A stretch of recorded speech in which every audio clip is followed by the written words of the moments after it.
जिस तरह के मकान, जिस तरह की उनकी गौशालाएं। बोल वृंदावन बिहारी लाल की जय।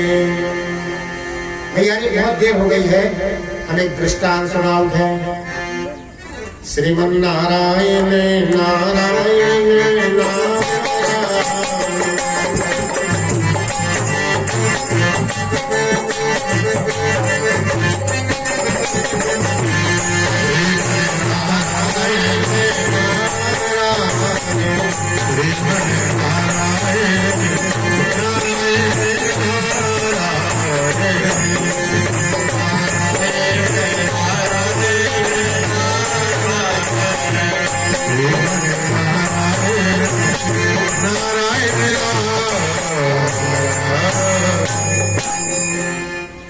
भैया एक गुरु बाबा को सेवक, एक खवास सेवक तो हमें खवास करेंगे ना कहना हो ऐसे ही सेवा करते हुए बड़ी सेवा करें। गुरु बाबा आए एक आदमी घरे से उन्होंने जो है चटपल का बिछाया, पैर धोकर चरणों तक लिए, चरणों तक ले करके और कहे खवासन से जल्दी चाय बना लिया, खाने पीने की व्यवस्था कर, थोड़ी देरी हो जाए तो भीतर जाके 2-3 गचकी मार देंगे ऊपर। जब जब गुरु बाबा आवे सो कदमरी हो जाएगा, 2-3 गचकी हरदार मारे आवे तब तक देरी हो जाए। खवासन ने सोची कि देखते महाराज जितना खवास घर ने रहे हैं उतना हम बताए हैं तुम्हें। स्वागत सत्कार करके विदा होकर चले गए। दूसरी जो बार आए महाराज जी तो खवास जी घर में रहते आए। पंडित जी इन्होंने झटपल का बिछाया, चाय बनाई और खवासन कहने लगी कि महाराज पता नहीं तुम्हारा जजमान तुम्हारे ऊपर बहुत नाराज है। कहने का हमने क्या कर दो ऐसा, कहले जो तो हमें पता नहीं आए, लेकिन क्या कह रहे हो तो कि जिस दिन गुरु बाबा आए हैं कहले गिरमा में बांध के और मूसरों की मार मारने हैं कहने लगे उन्हें। अब गुरमा जो है घुल्ला पे टंगो तो होते ही मूसर कोने में टिको तो गुरु बाबा ने देखो कि जाते कहले जो धरोइया है थे वो तो अमूमन घरे धरोगे सबके जी कब बसी घर में भीतर गई। उन्हें सोची कि देखो प्राण बचे तो लाखों पाए, अपनी पुरजी उर्जी उठाई और गांव में तो निकट गए। गांव के बाहर पोजिशन लगाई दौड़े ने। जब तक खवास आओ घर पूछे लोग कहले का ऊपर का कौन को पूछो कहले गुरु बाबा आए थे कहाँ गए कहले को जाने गिरमायर मूसर मंगाते सो हम लाए हैं ये चले गए। एक काम करो तय क्या उसे दिया तुम। अब जो बड़ो प्रेमी है तो गुरु बाबा को छोड़ लो, मूसर गिरमार दौड़ो। गांव के बाहर दौड़त दिखाने कहले कि महाराज जो है ला जा काय खाट को है देखो मड़के भैया को जी पटक के भाग गए। कहने को मतलब भगवान की जो चर्चा है ये बड़ी विचित्र है भैया। ये स्वभाव से जो है बड़ी मीठी है। यदि इसको जो है ग्रहण किया जाए तो जिस तरह आम का फल खाने से, साए खाने से जो स्वाद मिलता है, आनंद मिलता है, वो कथा में आनंद मिलता है। भागवत में श्लोक लिखे हैं 18,000 श्लोकों में। ये तीसरा श्लोक है कौन सा? निगम कल्प तरोर्गलितं फलम् सुख मुखादमृतयो द्रवसयुतम् पिबत भागवतं रसमालयम् मुहुरहो रसिका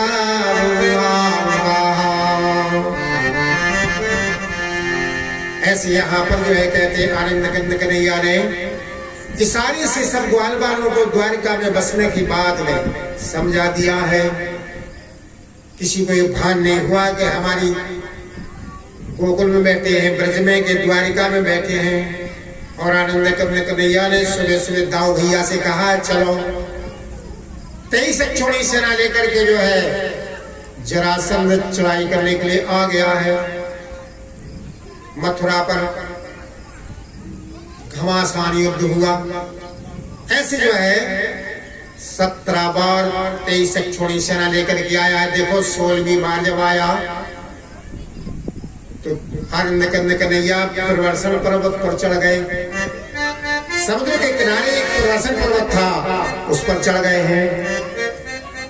प्रवसन पर्वत पर चढ़े जैसे ही तो जरासंध ने चारों तरफ से आग लगा दी, इसी में जल के भस्म हो जाएंगे। लेकिन कन्हैया जो है प्रवसन पर्वत से समुद्र में कूद गए, द्वारिका में चले गए। लौट कर आए जरासंध ने ब्राह्मणों को बुलाया। ब्राह्मणों से कहने लगे भैया तो बताओ हमारी जीत हुई है कि नहीं हुई है? पर्वत पे तो हमने आग लगा दी है, कन्हैया तो समाप्त हो गए हैं, ग्वाल बालों को समाप्त करना है। कह रहे महाराज कोई समाप्त नहीं हुआ है, भगवान तो प्रेम के बंधन में बनते हैं, प्रेम में साथ देते हैं, क्रोध आने पर कभी मिलते भी नहीं हैं। जग के बंधन काट दे प्रभु की करुणा को, बनत है प्रेम समय की दो। जरासंध में तुम्हारी जीत तो नहीं होगी, चाहे तुम कुछ भी कर लो। हाँ इतना हो सकता है कि हम अगर सैनिक बन के चले तुम्हारी सेना में, तो कन्हैया जो है सामना नहीं करते हैं ब्राह्मणों का, क्या फायदा है? इन्होंने जो है कालियावन मलिक्ष के लिए बुलाया, 1 करोड़ मलिक्ष सेना लेकर के आ गया। और जरासंध कहने लगा कि महाराज सशंख चक्रम सकरेट कुंडलम सपीत वस्त्रम सरसिरुहेक्षणम सहार वत्सल कौस्तुभश्रियम नमामि विष्णु शिरसाय चतुर्भुजम। देखो उसकी 4 भुजाएं हैं। कालियावन मलिक्ष को समझा रहा है जरासंध। पीताम्बर पहने, सावले रंग का है, मुरली है, मोर मुकुट है, कौस्तुभ मणि पहने हैं। ये हमारे दामाद का शत्रु है, इसको जो है पकड़ करके खा जाना। यादव सेना से कुछ नहीं बोलना और न ही गांव भैया से बोलना, समझा दिया। कालियावन जो है कहते हैं 1 करोड़ मलिक्ष सेना लेकर के वह मलिक्ष आया और कन्हैया के पीछे दौड़ने लगा। कन्हैया भी माया रचते अब आया, अब पकड़ा, भाग रहे हैं कन्हैया। भागते भागते कन्हैया धवलागिरी की खोह में चले गए। वहां पर राजा मुचकुंद कई हजार वर्षों से सो रहे थे। सूजी महाराज बोले कि हे सोलकादिक ऋषियों, कौन है मुचकुंद? ये सूर्यवंशी राजा है। देवासुर संग्राम में देवताओं की ने बहुत सहायता की थी। देवता प्रसन्न हो गए थे कि मुचकुंद ने वरदान मांगो, क्या चाहिए? मुचकुंद कह रहे भैया हमें वरदान नहीं चाहने हैं, हम तो उपकार करते हैं। एक काम करो, वरदान देने हैं, अगर हार गए हैं, बहुत थक गए हम, ये जो वरदान दे देंगे हमें जो जगावे से भस्म हो जाए। तथास्तु कह रहे भगवान ने। और कई हजार वर्ष से सो रहे थे। अपनी थकान मिटाने के लिए कन्हैया को इस बात का पता था। धवलागिरी की खोह में कन्हैया जो है घुस गए, उसमें जाकर के वो कालियावन मलिक्ष भी चला गया। भगवान ने अपना पीताम्बर उड़ा दिया।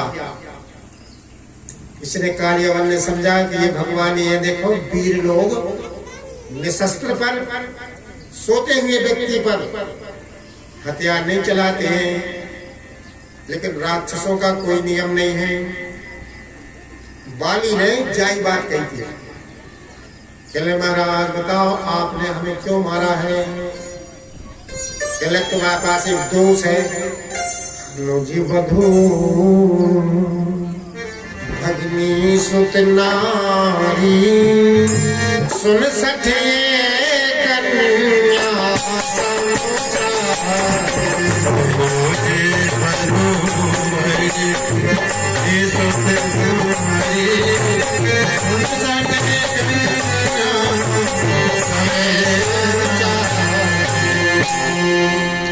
नहीं कुदरे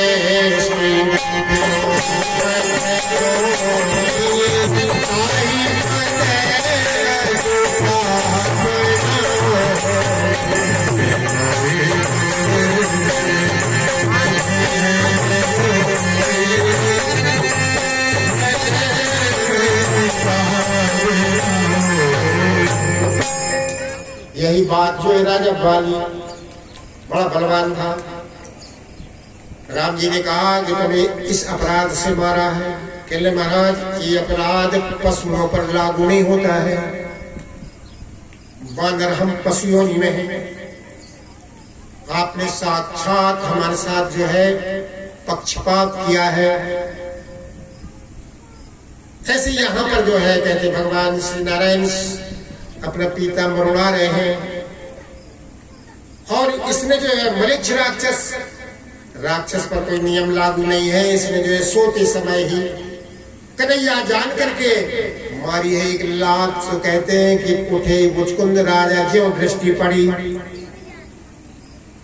होली जैसे जो है कार्य वन मलेच्छ समाप्त हो गया। बची कुची सेना 1 करोड़ मलेच्छ सेना दाऊ भैया ने समाप्त कर दी।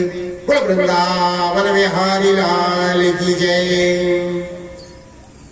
अब जरासंध के पास कुछ नहीं बचा। 23 छोड़ी सेना 17 बार होली समाप्त कर दी और कार्य वन मलेच्छ 1 करोड़ मलेच्छ सेना भी समाप्त कर दी। सुखदेव जी महाराज बोले कि आनंद करने कन्हैया दाऊ भैया जो है सीधे जो है द्वारकापुरी में चले गए हैं। भगवान आनंद करने कन्हैया सब द्वारका वासियों देखो विश्वकर्माओं से जो है द्वारिका में एक स्वधर्मा सभा का निर्माण कराया गया था। जब भगवान प्रसन्न हो जाते हैं तो क्या होता है? आनंद ही आनंद होता है भैया। वहां पर मन प्रसन्न हो वचन नया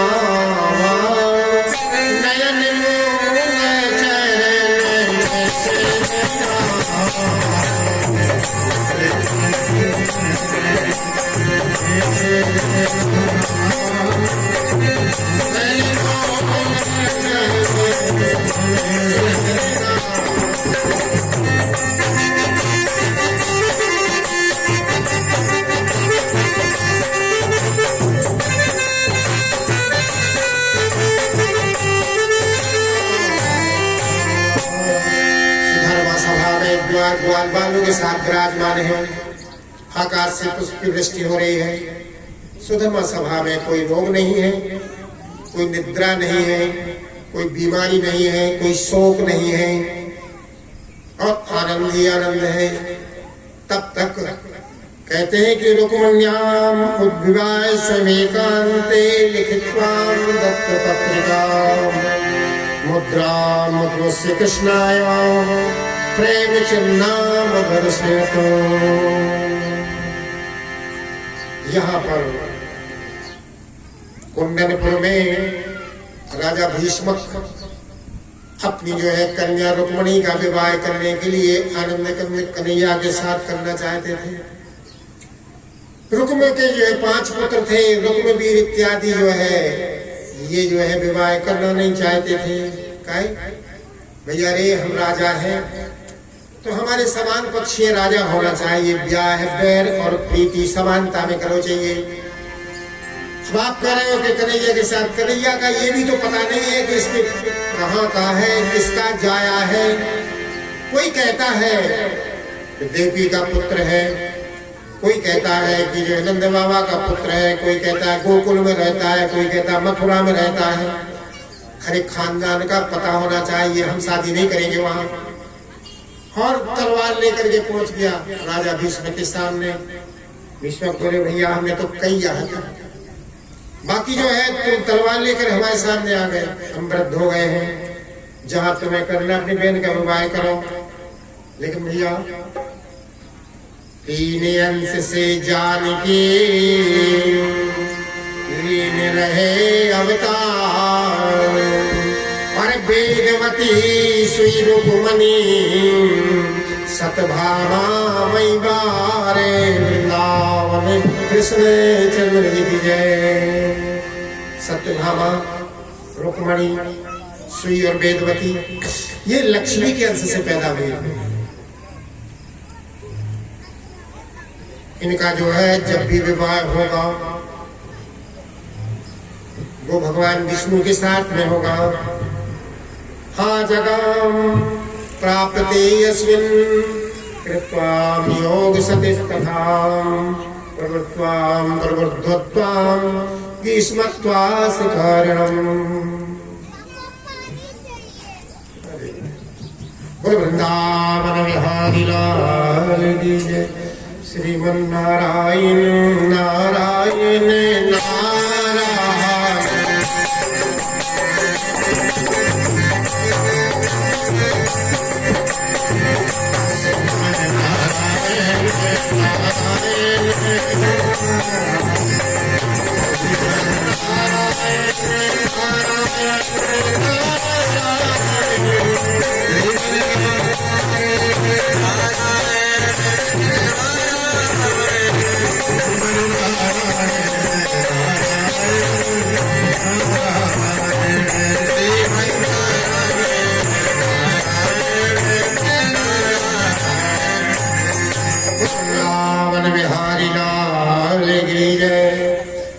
बोलो श्रीमद् भागवत भगवान की।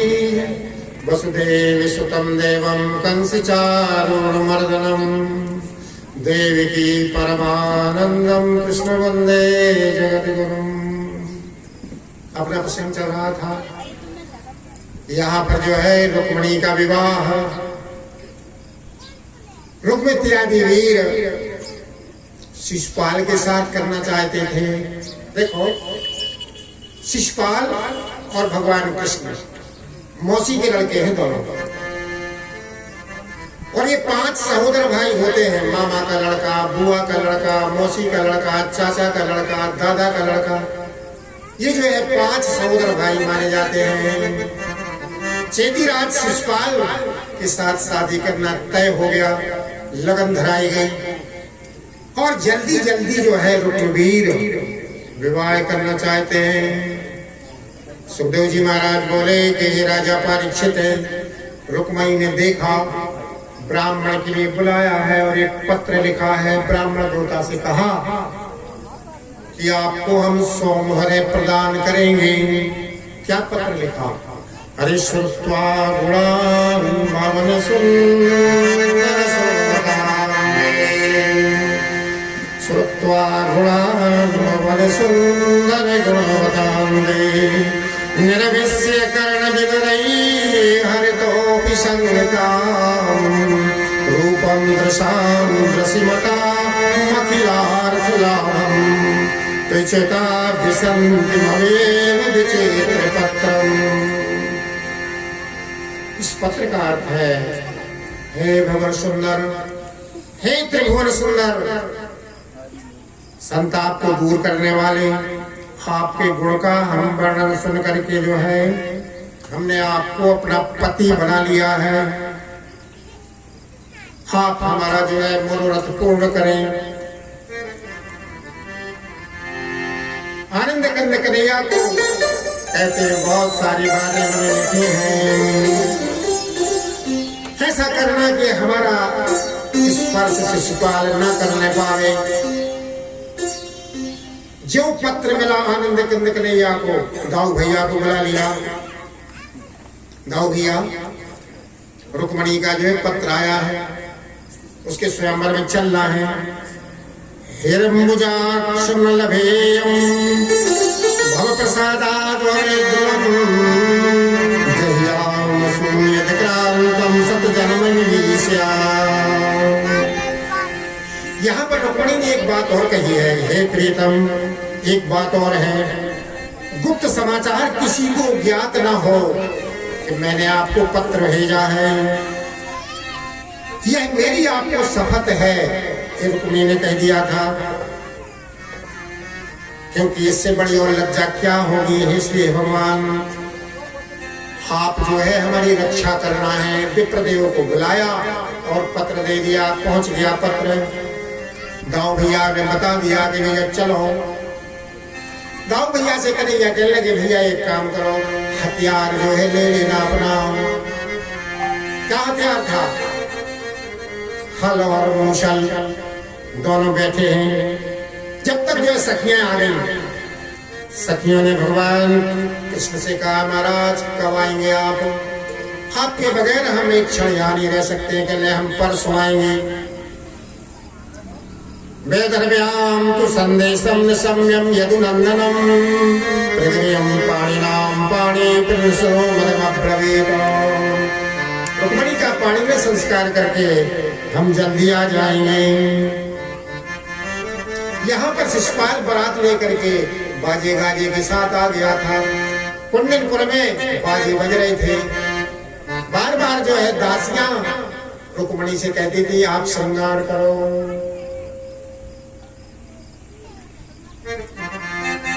मेहंदी लगाने के लिए और श्रृंगार करने के लिए रुक्मणी से जो है बार बार कह रही है मेरी सखियों मुझे मेहंदी लगा दो, मेहंदी लगा दो मुझे, ऐसी सजा दो मुझे श्याम सुंदर की, मुझे श्याम सुंदर की। मेरी सखियों मुझे मेहंदी लगा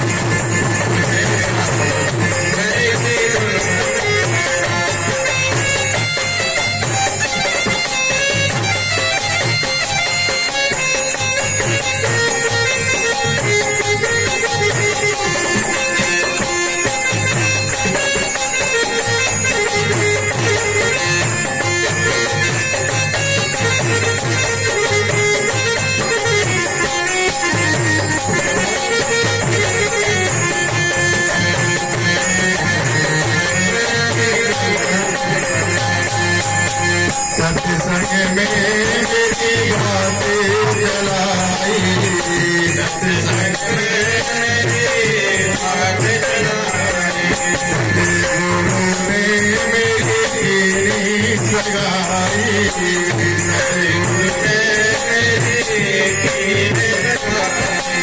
उनको बुलाए हरे बातों उनको बुलाए